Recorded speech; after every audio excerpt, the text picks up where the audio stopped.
Hi friends, welcome back to YouTube channel touring bells. ప్రతిసారి కొత్త కొత్త ప్లేస్ ఎక్స్ప్లోర్ చేస్తున్నాం కదా. ఈసారి మనం ఒక మంచి ప్లేస్ ఎక్స్ప్లోర్ చేద్దాం. ఆ ప్లేస్ చూడంగానే మీ మనసు చిల్ అయిపోద్ది. ఆ ప్లేస్ కూడా చిల్ గానే ఉంటది. ఆ ప్లేస్ ఏంటి అనుకుంటున్నారు కదా, హిమాచల్ ప్రదేశ్. సో మన అందరికి చిన్నప్పటి నుంచి శాంటా క్లాస్లు ఇవన్నీ స్టోరీలు విన్న తర్వాత ఆ చుట్టుపక్కల మనుషులు ఆడుకోవాలనిపిస్తుంది కదా. సో అలా అనుకున్న వాళ్ళు ఈ హిమాచల్ ప్రదేశ్ ఎక్స్ప్లోర్ చేస్తే ఆ చిన్నప్పుడు క్రిస్మస్ టైంలో ఆ జనాలకు ఆ ఫీలింగ్ ఎలా ఉంటుందో ఆ ఫీలింగ్ మనకి ఇక్కడ ఆటోమేటిక్ వచ్చేస్తుంది. సో హిమాచల్ ప్రదేశ్ కి ఎలా రీచ్ అవ్వాలి, ఎన్ని రోజులు పడుతుంది ఏంటి అనుకుంటారు. సో హిమాచల్ ప్రదేశ్ మనం ఎక్స్ప్లోర్ చేయాలంటే మినిమం మనకి 5 to 10 days పడుతుంది అనమాట. సో ఎందుకంటే మనకి ట్రావెలింగ్ టైమ్స్ ఎక్కువ తీసుకుంటాయి. ఫస్ట్ మనం హిమాచల్ ప్రదేశ్ రీచ్ అవ్వాలంటే మనం ఫస్ట్ రీచ్ అవ్వాల్సిన ప్లేస్ ఏంటంటే ఢిల్లీ. ఒకవేళ మీరు టూరిస్ట్ ప్యాకేజ్ బుక్ చేసుకున్నా, ఇంకేమైనా బుక్ చేసుకున్నా ఢిల్లీ నుంచి స్టార్ట్ ఏదైనా అక్కడి నుంచే చేస్తారు. సో మనం ఎక్కడి నుంచైనా ఢిల్లీకి రీచ్ అయితే బెటర్. ఫస్ట్ ఢిల్లీకి రీచ్ అవ్వడానికి చాలా మోడ్ ఆఫ్ ట్రాన్స్పోర్టేషన్స్ ఉంటాయి. సో మీకు ఢిల్లీకి ట్రైన్స్ అవైలబిలిటీ ఉంటే ట్రైన్స్ లో రావచ్చు, లేదంటే బస్సెస్ బుక్ చేసుకుని బస్సెస్ రావచ్చు, లేదంటే ఇంకా ఫాస్ట్ గా రావాలనుకుంటే ఫ్లైట్ లో రావచ్చు. సో ఢిల్లీకి రీచ్ అయిన తర్వాత నుంచి ఫస్ట్ మనం అక్కడ నుంచి మెక్లియోడ్గంజ్కి వెళ్తాం అనమాట. మెక్లియోడ్గంజ్కి ఢిల్లీ నుంచి అరౌండ్ మనకి ఒక 9 to 10 hours పడుతుంది. సో ఈ ఆ టైంలో వచ్చారనుకోండి, మీరు ఎర్లీ మార్నింగ్ మెక్లియోడ్గంజ్ రీచ్ అవుతారు. సో మెక్లియోడ్గంజ్ లో ఏముంటాయి చూడటానికి అనుకుంటే అక్కడ ఒక డిఫరెంట్ టైప్ ఆఫ్ కల్చర్ చూడొచ్చు.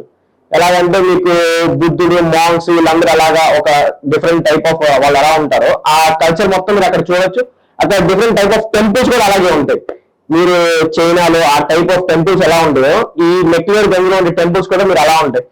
ఇక్కడ ఇంకో స్పెషాలిటీ ఏంటంటే మనం అందరం నేల మీద కట్టుకుంటే వాళ్ళు ఇల్లు కొండల మీద కట్టుకుంటారు. సో ఈ కొండ మొత్తం చుట్టూ చెట్లు కన్నా మనకి ఆ మొత్తం ఇల్లులో కనపడుతుంటాయి. ఆ కొండ మొత్తం ఇల్లులు ఉంటాయి. ఆ ఎక్స్ప్లోర్ చేయడానికి చాలా బాగుంటది. నేచర్ అయితే బ్యూటిఫుల్ గా ఉంటది. సో మెక్లియోడ్గంజ్ టెంపుల్స్ ఇవన్నీ చూసుకున్న తర్వాత మనం నెక్స్ట్ డెస్టినేషన్ వచ్చేసరికి మనాలి. సో కులు మనాలి అందరికీ తెలిసే ఉంటది, పేరు కూడా బాగా అందరికి నోన్ పర్సన్. సో కులు మనాలిలో మనం ఎక్స్ప్లోర్ చేయడానికి ఏముంటాయి అనుకోవచ్చు. సో కులు మనాలిలో మనకి బాగా ఎక్స్ప్లోర్ చేయడానికి నేచర్ ప్లస్ స్నోఫాల్ ఉంటది. సో మీకు కావాల్సిన టైం ఏంటంటే అరౌండ్ మీరు వింటర్ సీజన్ లో వస్తే మాత్రమే మీరు ఆ ప్లేస్ బ్యూటిఫుల్నెస్ మొత్తాన్ని ఎక్స్ప్లోర్ చేయగలరు. ఈ మంచు అంతా చూడాలనుకున్నా కూడా మీకు వింటర్ అంటే అరౌండ్ నవంబర్, డిసెంబర్ నుంచి జాన్, ఫిబ్ ఈ 3-4 months బాగుంటది అనమాట. ఇంకా మనల్ని మనం చూడాల్సిన ప్లేస్ ఏంటి, ఏమేమి ఉంటాయి అక్కడ, ఏమేమి తిరగాలన్నా లేదంటే స్పోర్ట్స్ యాక్టివిటీస్ కానీ ఏమి ఉంటాయి అంటే మనాలిలో ఫస్ట్ మనకి స్కీయింగ్ ఉంటది. అంటే సినిమాల్లో తెలుసు కదా, జై చిరంజీవి జయ అనుకుంటే ఇట్లా వెళ్ళిపోతారు కదా స్కీయింగ్. సో ఆ స్కీయింగ్ ఉంటది. ప్లస్ రివర్ రాఫ్టింగ్ అనమాట. అంటే మీరు క్రిష్ సినిమా చూసారు కదా, క్రిష్ సినిమాలో వాళ్ళందరూ బోట్లు వేసుకొని ఎయిర్ బోట్స్ పెట్టుకొని జనాలు వాటర్ అలా వెళ్ళిపోతారు కదా, రివర్ రాఫ్టింగ్ అది ఉంటది. ప్లస్ మీరు రివర్ క్రాసింగ్ అనమాట. అలా అంటే మామూలుగా మనం దాటుకుంటూ కాకుండా అటు నుంచి ఇటు దాకా వైర్లు పెట్టేసేసి అలా పట్టుకొని ఆ మధ్యలో వెళ్ళిపోతా ఉంటారు. ఈ మధ్య మీరు ఇన్స్టాగ్రామ్ సైడ్ చూస్తుంటే తెలుస్తుంది బాగా మన చెత్త ఫ్రెండ్స్ ఏం చేస్తున్నారు అని చెప్పేసి వాటర్ లో మధ్యలో కలగని ఇలా ఊపేస్తుంటారు కదా. సో అలాంటివన్నీ ఇంకా మీరు ఎక్స్ప్లోర్ చేయడానికి చాలా ప్లేస్ ఉంటాయి. అక్కడ టెంపుల్స్ కూడా ఉంటాయి. ఈ హిమాచల్ ప్రదేశ్ మొత్తంలో ఉండే టెంపుల్స్ అన్ని చాలా డిఫరెంట్ గా ఉంటాయి. మన టెంపుల్స్ తో పోలిస్తే చాలా డిఫరెంట్ గా ఉంటాయి అనమాట.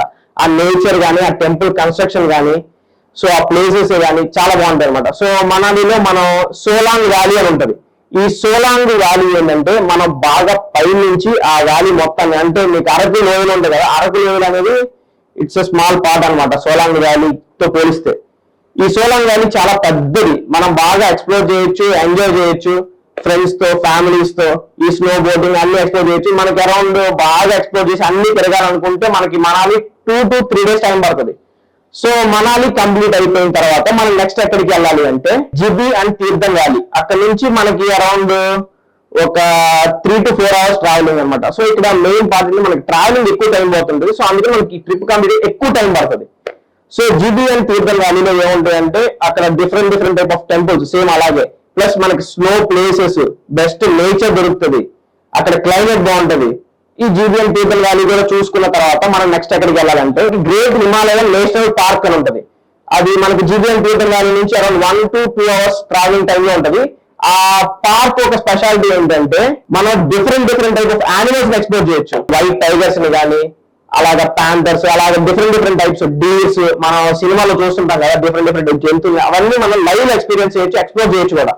ఆ ప్లేస్ చాలా బాగుంటది. ఆ ప్లేస్ మీరు చూడటానికి 1 day టైం పడుతుంది, అంత బాగుంటది పార్క్. మన నెక్స్ట్ స్పాట్ వచ్చేసరికి కాసోల్. ఆ కాసోల్ లో స్పెషాలిటీ ఏంటంటే మనకి అక్కడ ట్రెక్కింగ్ ఉంటది. ఖీర్ గంగా ట్రెక్కింగ్ అంటారు అనమాట. ఖీర్ గంగా ఆ ప్లేస్ ని ఖీర్ గంగా అంటారు. ఆ ప్లేస్ ఎలా ఉంటుందంటే, మీరు కార్తికేయ మూవీ చూసి ఉంటారు కదా, కార్తికేయ మూవీలో ఆ చుట్టూ పక్కన వాటర్ ఫాల్స్ వాటర్ వెళ్తా ఉంటాయి, మన సైడ్ నుంచి ట్రెక్కింగ్ అలా చేస్తాం కదా, చుట్టూ స్నో ఉంటది. సో ఆ ప్లేస్ ఎలా ఉంటుందో ఈ కీర్గంగా ట్రెక్ కూడా మనకి అలాగే ఉంటది అనమాట. సో ఆ ట్రెక్కింగ్, ఆ నేచర్ ఎక్స్ప్లోర్ మనకి అరౌండ్ 1 day టైం పడుతుంది. నెక్స్ట్ డెస్టినేషన్ అందరికి తెలిసిన ప్లేస్ సిమ్లా. సిమ్లాలో కూడా సేమ్ టైప్ ఆఫ్ నేచర్ ఉంటుంది, మీకు స్నోఫాల్ ఉంటుంది, అన్ని ఉంటాయి. కానీ సిమ్లాలో మనకి కొన్ని డిఫరెంట్ స్పాట్స్ ఉన్నాయి, కొన్ని మంచి ప్లేసెస్ ఉన్నాయి. అందులో ప్లేస్ వచ్చేసరికి జాకు టెంపుల్, హనుమాన్ ఉంటాడు. ఈ టెంపుల్ యొక్క స్పెషాలిటీ ఏంటంటే, రామాయణం టైంలో మనం రావణాసురుడు ఒక తమ్ముడు వచ్చి లక్ష్మణుడి మీద రాముడి మీద విషప్రయోగం చేసినప్పుడు ఆ టైంలో హనుమంతుడికి సంజీవని పర్వతం గురించి చెప్తారు కదా. సో ఆ టైంలో సంజీవని పర్వతం నుంచి తీసుకొని వచ్చి అయిపోయిన తర్వాత మళ్ళీ సేమ్ ప్లేస్ లో పెట్టడానికి వెళ్ళినప్పుడు ఈ ప్లేస్ లో మన హనుమంతుడు రెస్ట్ తీసుకున్నాడు. సో అందుకని ఈ ప్లేస్ చాలా స్పెషల్ అన్నమాట. ఇక్కడ మాత్రం ఉన్న వాళ్ళకి నేచర్ లో ఉంటే ఎంత బ్యూటిఫుల్ గా ఉంటదంటే, మన ఒంట్లో ఉన్న రోగాలు ఏమన్నా ఉన్నా కానీ ఈ ప్లేస్ లో ఆ గాలిని పీలిస్తే పోతుందని అక్కడ వాళ్ళ నమ్మకం అన్నమాట. సో ఇంకా మన సిమ్లాలో ఎక్స్ప్లోర్ చేయడానికి ఏంటంటే యాక్ రైడింగ్, ఇంకా అలాగా హార్స్ రైడింగ్, ఈ మంచులో వాటితో జర్నీ చేయొచ్చు. అలాగే రైడింగ్ అవన్నీ చూసుకున్న తర్వాత మనకి సిమ్లా ట్రిప్ కంప్లీట్ అయిపోయిన తర్వాత మన నెక్స్ట్ ప్లేస్ వచ్చేసరికి డల్ హౌసీ. సో సిమ్లా నుంచి around same 3 to 4 hours time పడుతుంది. సో డల్ హౌసీ స్పెషాలిటీ ఏంటంటే, ఇక్కడ మన నేచర్ నార్మల్ గా గ్రీనరీ ఎలా ఉంటుందో, మన ఒక ఫారెన్ కంట్రీస్ నెదర్లాండ్ కానీ ఐలాండ్ కానీ అలాంటి కంట్రీస్ లో నేచర్ ఎలా ఉంటుందో, లేదంటే ప్లేసెస్ ఎలా ఉంటాయో ఈ డల్ హౌసీ కూడా అలాగే ఉంటుంది అనమాట. సో బ్యూటిఫుల్ నేచర్, ఎక్స్ప్లోర్ చేయడానికి చాలా బాగుంటుంది. ఇక్కడ మనం ఏం రైడ్ చేయొచ్చు అంటే పారాగ్లైడింగ్ చేసుకోవచ్చు. మీరు ఎక్స్ప్లోర్ చేయాలి అనుకుంటే మాత్రం ఈ ట్రిప్ లో చాలా ప్లేసెస్ ఉంటాయి, ఇంకా చాలా బ్యూటిఫుల్ గా ఎక్స్ప్లోర్ చేసుకోవచ్చు. సో కావాలంటే మనకి దానికి ఇంకొంచెం టైం ఎక్కువ తీసుకుంటది. మరింత కంటెంట్ మీకు కావాలనుకుంటే మా యూట్యూబ్ ఛానల్ సబ్స్క్రైబ్ చేసుకోండి. So please don't forget to like, share and subscribe our YouTube channel touring guides.